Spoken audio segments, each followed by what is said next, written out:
mentioned Azubike. He's a guy who makes some really big plays, but how's he doing kind of on a down-to-down basis as he continues to grow? Yeah, when Caleb got here, and I appreciate Azubike, sometimes I hear people announce his name a lot of different ways, but it is Azubike.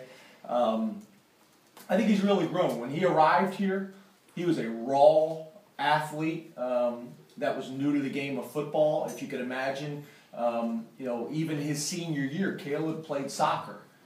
Just imagine playing high school soccer, in Nashville and seeing a 6'4", 255-pound kid running down the field. I think he's done a nice job. I think Sean Spencer, the D-line coach, has done a nice job helping him develop and becoming a more complete football player.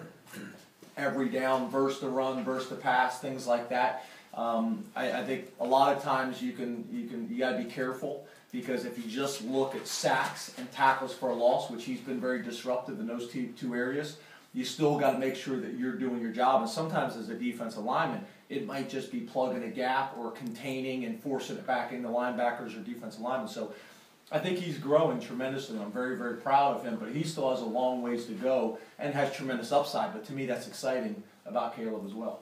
Another young player in this defense, Herring at linebacker.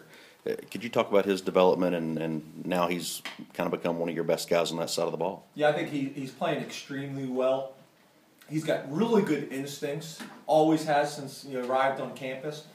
Tremendous ball skills. Just got a really good natural feel for the game. I think Brent Pry's done a good job of developing that and teaching him how to study tape and grow from that perspective as well. I think he's more confident with the schemes and reading defenses and reading pulling guards and all those types of things. But I think he's really put together a good year so far, and I know he's planning on continuing to build on that this Saturday against Kentucky. James, I know a lot of these first-year guys are a little wide-eyed when they get into the SEC, but for players, you mentioned like Caleb and Darreon, they get this far into their second season as coaches. Do you guys start to see a different level of comfort and confidence in those guys? Yeah, I do. But I also would say this. In our first 2 years, we probably played guys that we would have liked to redshirt. And played some guys probably earlier than and maybe in most programs they would have. And you know me, I'm all for playing young guys, as long as they're ready, both physically, both mentally and emotionally.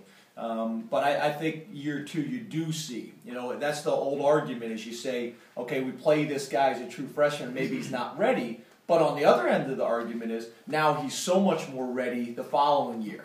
So you go back and forth. We had a lot of those discussions with the linebackers early on when we didn't have Carl Butler and we didn't have Chase Carnum at the same time. That had a major effect on us defensively. And that was the discussion. Do we play one of these young guys knowing that we're going to be getting these guys back at some point? And that was a major discussion that we had multiple times.